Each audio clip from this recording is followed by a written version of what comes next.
Hello friends, आप सभी का हमारे YouTube channel the coaching classes में स्वागत है। मैं विनय मौर्य आज आप लोगों को पढ़ाऊंगा प्रोनाउन जो कि होगा सर्वनाम। ये अपना होगा पार्ट 3। इससे पहले हमने पार्ट 1 पार्ट 2 पढ़ाया है। अगर आप लोगों ने नहीं देखा तो उसको पहले देखिए, उसके बाद इसे देखेंगे।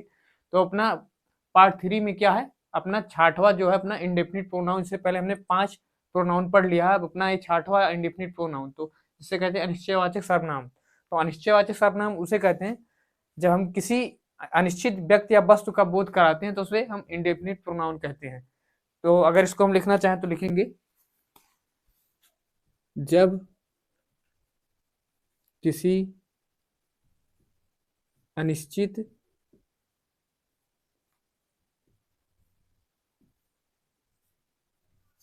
व्यक्ति या वस्तु का बोध होता है तो उसे इंडेफिनिट प्रोनाउन कहते हैं।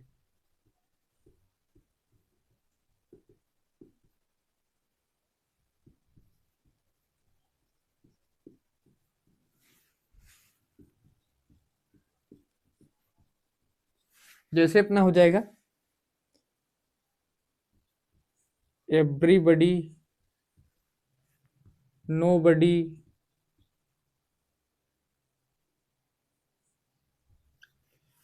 नथिंग, समवन,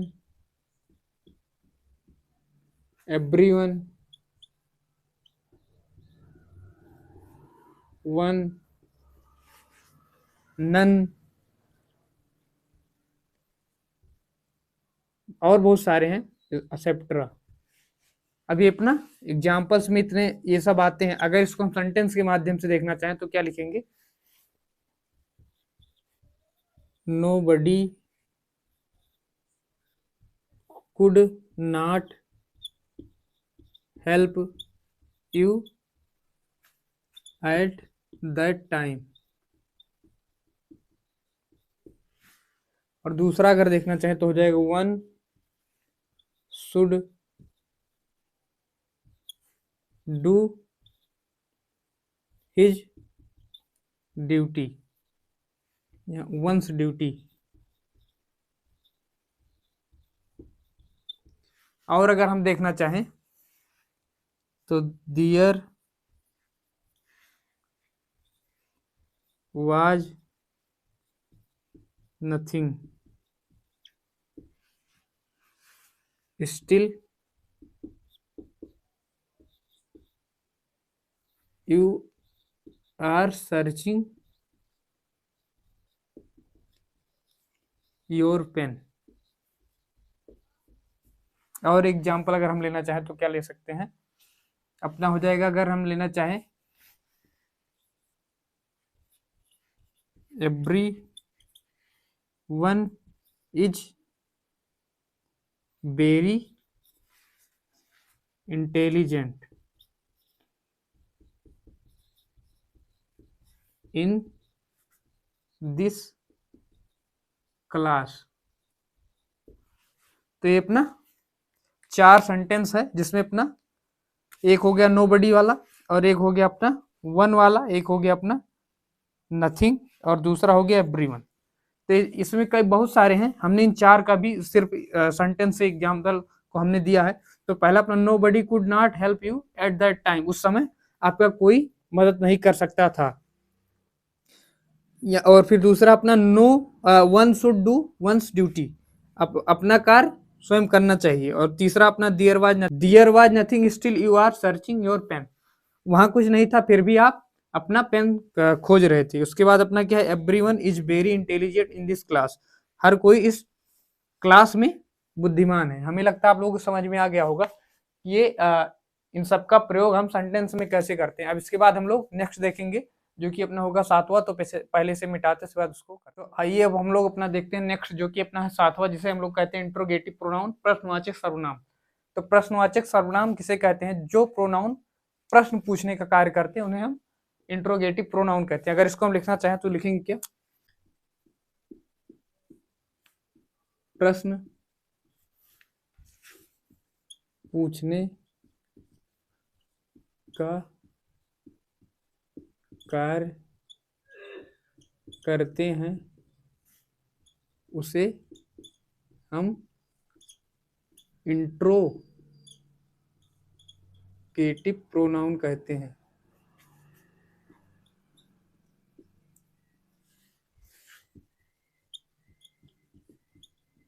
अब जैसे अपना हो जाएगा व्हाट, हु, वेयर, व्हिच,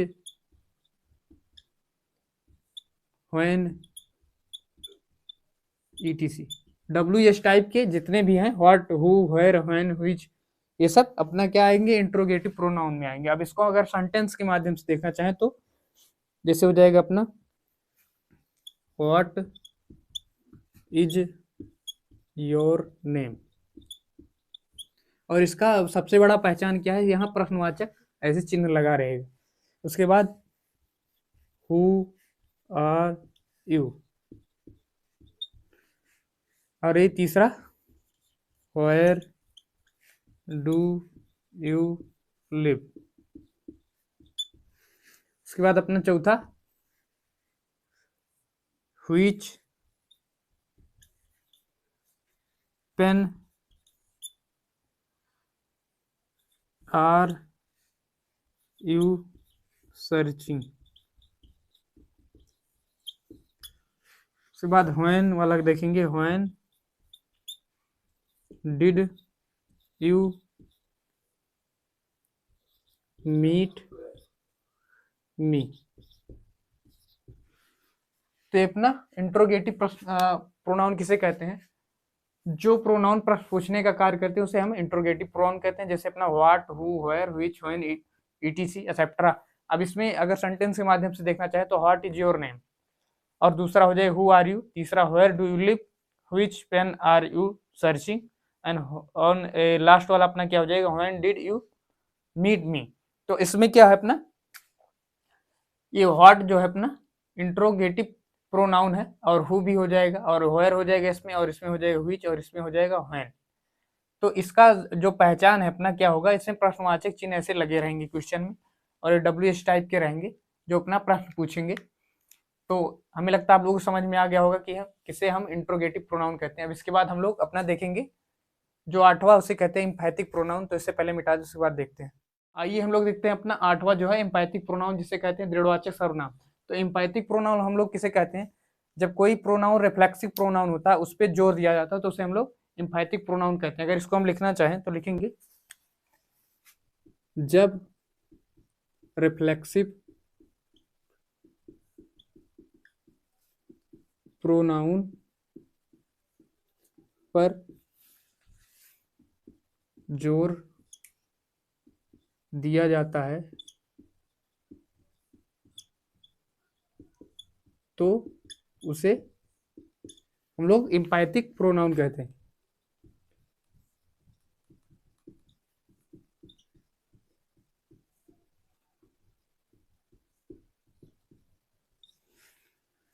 अब इसका अगर इसमें क्या आता है, जैसे himself, herself, ourself, themself, etc, बहुत सारे हैं। अगर हम इसको लिखना चाहें तो लिखेंगे, Ram himself did this work. और दूसरा सेंटेंस अगर देखना चाहें तो रीता हरसेल्फ रिस्पॉन्सिबल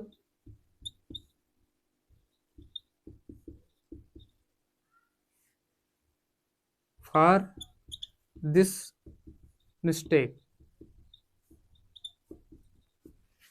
तो इसमें क्या हो रहा है, सब्जेक्ट के तुरंत बाद हिमसेल्फ लग रहा है, तो इससे हमें पता चल जाएगा ये एम्पैथिक प्रोनाउन है। अगर इसमें क्या होता, इसके नाउन के वर्ब के बाद अगर लगता अपना सेल्फ वाले पार्ट तो होता अपना रिफ्लेक्सिव प्रोनाउन। लेकिन इसमें क्या, नाउन के बाद तुरंत, सब्जेक्ट के बाद तुरंत लग रहा सेल्फ, तो इससे हमें पहचान हो जाएगा कि अपना ये क्या है, इंफैटिक प्रोनाउन है।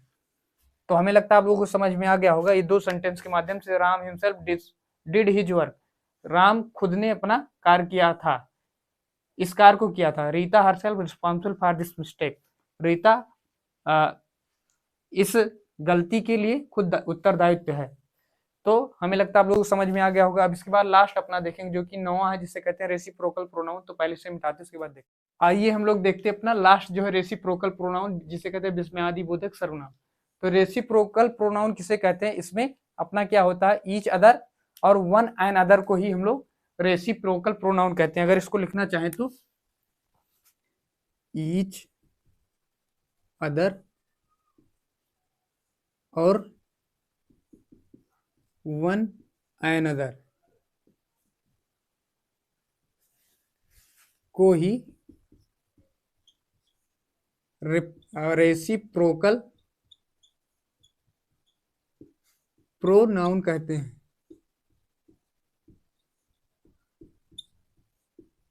और अपना क्या है, इसमें ईच अदर का प्रयोग कैसे होता है इसको पहले देखेंगे, तो उसके बाद समझेंगे।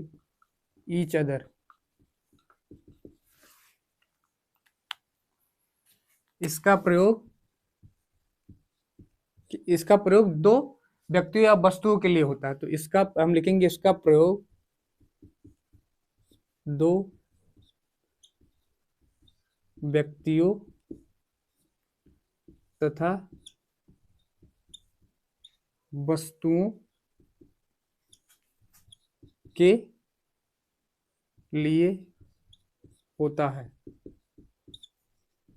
अगर इसका एग्जांपल्स देखना चाहें तो क्या हो जाएगा, like you and I help each other. अगर दूसरा देखना चाहे तो हो जाएगा अपना both of these two girls teach each other. Reciprocal pronoun हम लोग किसे कहते हैं, ईच अदर और वन अदर को ही रेसिप्रोकल प्रोनाउन कहते हैं। और ईच अदर का प्रयोग इसका दो व्यक्तियों वस्तुओं के लिए किया जाता है। जैसे अपना हो जाए you and I help each other और both of these two girls teach each other. तो इसके बाद हम लोग देखेंगे वन एंड अदर का प्रयोग कहाँ होता है। तो पहले से मिटाते इस बात आइए हम लोग देखते हैं वन एंड अदर का प्रयोग कहाँ होता है। इसका प्रयोग दो से अधिक व्यक्तियों और वस्तुओं के लिए किया जाता है। अगर इसको हम लिखना चाहें तो लिखेंगे क्या, इसका प्रयोग दो से अधिक व्यक्तियों तथा वस्तुओं के लिए किया जाता है।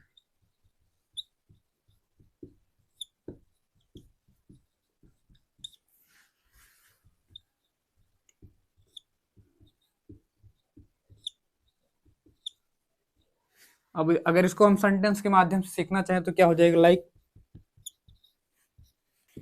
All of the students love one and other. और अगर दूसरा देखना चाहें तो अपना हो जाएगा the 5 sisters hate one and other.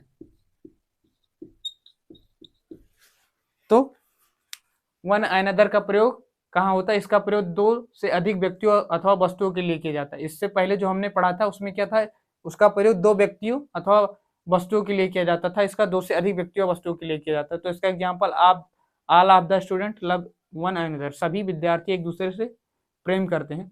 The 5 sisters hate one and other, सभी पांचों जो सिस्टर्स हैं वो एक दूसरे से घृणा करती हैं। तो हमें लगता है आप लोगों को समझ में आ गया होगा। तो इसके बाद कुछ नोट्स वाले पॉइंट हैं, हम उसे देखेंगे। तो पहले से मिटाते हैं उसके बाद देखते हैं। आइए हम लोग अपना नोट वाला जो इंपॉर्टेंट पॉइंट है उसे देखते हैं। अगर कोई भी सेंटेंस हमें कहीं मिलता है जिसमें अपना first person pronoun, second person pronoun और थर्ड पर्सन प्रोनाउन कहीं अगर हमें दिखता है एक सेंटेंस में, तो हम लोग क्या करेंगे, उसमें सबसे पहले हम लोग सेकंड पर्सन प्रोनाउन, उसके बाद थर्ड पर्सन प्रोनाउन, उसके बाद फर्स्ट पर्सन प्रोनाउन का यूज करेंगे। इसे हम लोग 231 का नियम भी कहते हैं। तो अगर इसको लिखना चाहें तो इसको हम लिखेंगे क्या, नोट पे पॉइंट करके आप लोग लिख लेना, यदि तीनों प्रोनाउंस एक साथ किसी सेंटेंस में दिखते हैं तो सबसे पहले हम सेकंड पर्सन प्रोनाउन,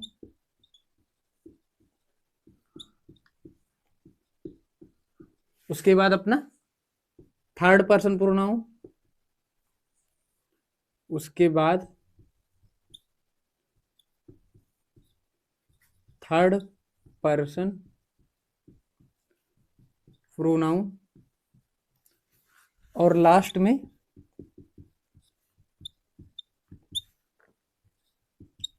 अपना फर्स्ट पर्सन प्रोनाउन का प्रयोग करते हैं। इसे हम लोग 231 का नियम कहते हैं। अब ये 231 मतलब क्या हो गया, सेकंड पर्सन प्रोनाउन, उसके बाद थर्ड पर्सन प्रोनाउन, उसके बाद फर्स्ट पर्सन प्रोनाउन। तो हमने आप लोगों को बताया था पहले वाली वीडियो में, पार्ट 1 में, कि फर्स्ट पर्सन प्रोनाउन किसे कहते हैं, सेकंड पर्सन प्रोनाउन किसे कहते हैं, थर्ड पर्सन प्रोनाउन किसे कहते हैं। तो फर्स्ट पर्सन अपना क्या होता है, आई बी, और सेकंड पर्सन अपना क्या होता है, यू, और थर्ड पर्सन जो होता है ही सी इट दे, ये सब अपना थर्ड पर्सन प्रोनाउन में आते हैं। तो अगर सेंटेंस में हमें कहीं दिखता है तो इन्हीं क्रमबद्ध में हम उसको लगाएंगे, जैसे फर्स्ट सेकंड पर्सन प्रोनाउन पहले, उसके बाद थर्ड, उसके बाद फर्स्ट। तो अगर एग्जाम्पल के माध्यम से देखना चाहे तो अपना हो जाएगा यू, और अपना हो जाएगा he and I are doing this work. और दूसरा एग्जाम्पल अगर देखना चाहे तो हो जाएगा you, he and I are going to market. तो ये अपना दो सेंटेंस है जिसमें अपना क्या है, you he and I are doing this work, मतलब तुम, वह और मैं इस कार्य को कर रहे हैं। और दूसरा यू ही एंड आई, तुम, वह और मैं बाजार जा रहे हैं। तो ये अपना दो सेंटेंस के माध्यम से हमें लगता है आपको समझ में आ गया होगा कि हम 231 का रूल यूज करेंगे। ऐसा नहीं होगा कि हम पहले इसको आई कर दें, उसके बाद ही कर दें, उसके बाद यू। तो अगर इस तरह का सेंटेंस कहीं हमें दिखता है तो गलत हो जाएगा। हमें लिखना होगा पहले थर्ड पर्सन, सेकंड पर्सन, उसके बाद थर्ड पर्सन, उसके बाद फर्स्ट पर्सन। तो हमें लगता है आप लोगों को समझ में आ गया होगा। तो ये था अपना प्रोनाउन का लास्ट वीडियो जो आज समाप्त हो गया है। हमें लगता है आप लोगों को समझ में आ गया होगा कि हमने बेसिक से पढ़ाया है, और आप लोगों को करना क्या है, नोट्स बनाते हुए चलना है, अन्यथा आप लोग भूल जाएंगे। और जो इससे पहले प्रीवियस वीडियो हमने पढ़ाया है, जो अपना पार्ट 1 और पार्ट 2 था, उसे अगर आप लोगों ने नहीं देखा तो उसे देख लीजिए। और उससे पहले हमने नाउन के सारे वीडियो जो हैं अपलोड कर दिए हैं, जितने टॉपिक हैं बेसिक से रिलेटेड। अगर आप लोगों ने नहीं देखा तो उसे भी देख लीजिए, प्लेलिस्ट में वीडियो अवेलेबल है। और हम लोग मिलेंगे नेक्स्ट वीडियो में नेक्स्ट टॉपिक के साथ। तब तक के लिए जय हिंद।